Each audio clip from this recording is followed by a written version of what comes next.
Voilà, donc ce patient de 48 ans consulte pour un ensemble de problèmes que l'on peut résumer de la façon suivante.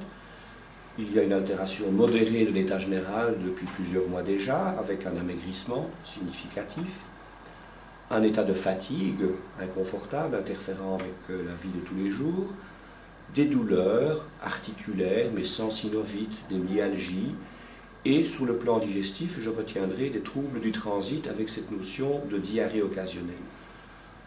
Donc la première étape dans l'anamnèse est d'essayer de mieux caractériser ce problème de troubles du transit avec parfois des douleurs abdominales. S'agit-il véritablement de diarrhée avec émission fréquente de selles plus abondantes? Y a-t-il la notion de glaire et de sang dans les selles? Y a-t-il une notion de stéatorée, donc de selles grasses flottantes, nauséabondes, qui pourrait évoquer soit un syndrome de malabsorption, soit éventuellement une pathologie inflammatoire du tube digestif. Qui m'a interpellé dans l'anamnèse est la notion d'une aphthose importante, puisque c'est une aphthose traînante qui ne répond pas aux petits moyens habituels d'antalgiques, d'anesthésiques, de corticoïdes topiques. Donc l'ensemble de ce tableau doit faire orienter le médecin vers une pathologie intestinale au sens large.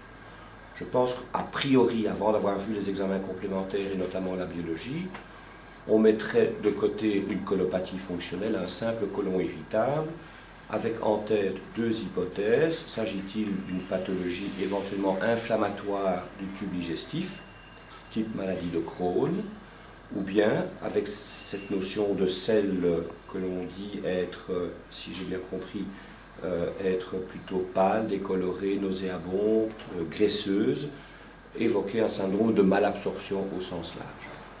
Donc voilà un tout petit peu mon orientation générale à ce stade-ci. Je mets de côté une pathologie fonctionnelle pour essayer de rechercher de façon plus insistante un syndrome de malabsorption, dont on peut préciser l'étiologie en fonction de la biologie, ou éventuellement une pathologie inflammatoire du tube digestif de type maladie de Crohn. Voilà. Alors je prends connaissance de la biologie qui a été effectuée. Il n'y a pas de syndrome inflammatoire, ce qui est déjà a priori déjà un argument pour une pathologie inflammatoire de type Crohn. Il n'y a pas de modification de la formule sanguine. En revanche, au niveau de la formule blanche, je veux dire, en revanche, il existe une anémie ferriprive. La ferritine est effondrée à 12 nanogrammes par millilitre. Et donc ça, c'est évidemment un élément qui nous oriente vers une carence en fer par phénomène de malabsorption dans le tableau que l'on m'a présenté. Et la première cause de malabsorption du fer avec anémie secondaire, c'est la maladie cœliaque. Et cette maladie cœliaque pourrait rétrospectivement expliquer les symptômes généraux, bien sûr l'amaigrissement, bien sûr les troubles du transit avec cette suspecte stéatorée, mais également cette fatigue, et dans le diagnostic différentiel des fatigues, on place maintenant la maladie cœliaque en bon ordre, et cette maladie cœliaque peut également expliquer aussi des symptômes plus généraux, plus atypiques, comme les arthralgies et les myalgies.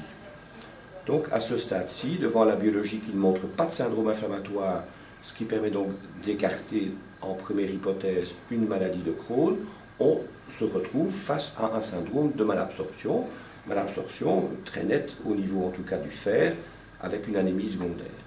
Et la première étiologie d'un syndrome de malabsorption chez un monsieur de 48 ans qui n'a pas un passé d'éthylisme avec des pancréatites aiguës récidivantes et donc une pancréatite chronique, qui pourrait expliquer une stéatorée, c'est un syndrome de malabsorption auto-immun, comme la maladie cœliaque. Donc, biologiquement, je demanderai à ce stade-ci des anticorps anti-gliadine, anti-endomysium, et je pratiquerai une gastroscopie avec duodénoscopie à la recherche d'une atrophie des villosités intestinales. Si l'on retient un diagnostic de maladie cœliaque avec les anticorps spécifiques et la biologie et la biopsie, qui va montrer un infiltrat lymphoplasmocytaire avec atrophie des villosités intestinales, on peut se demander si on ne peut pas encore maintenant intégrer un autre aspect de l'histoire médicale de ce monsieur, puisqu'on connaît la forte association entre maladie cœliaque et pathologie auto-immunitaire. très fréquent de constater au sein de la cohorte de patients cœliaques une incidence accrue de diabète de type 1, d'hypothyroïdie auto-immune, maladie d'Hashimoto, mais également certains cas d'hypogonadisme. Or, on apprend que ce monsieur n'a pas eu d'enfant. Est-ce que cela a été exploré? Et il se pourrait très bien que ce patient porteur d'une maladie cœliaque qui maintenant devient plus symptomatique soit également porteur d'une infection endocrinienne, à savoir un hypogonadisme. Donc, on aurait aimé avoir des dosages endocriniens plus spécifiques, dosage de testostérone, de LH et de FSH.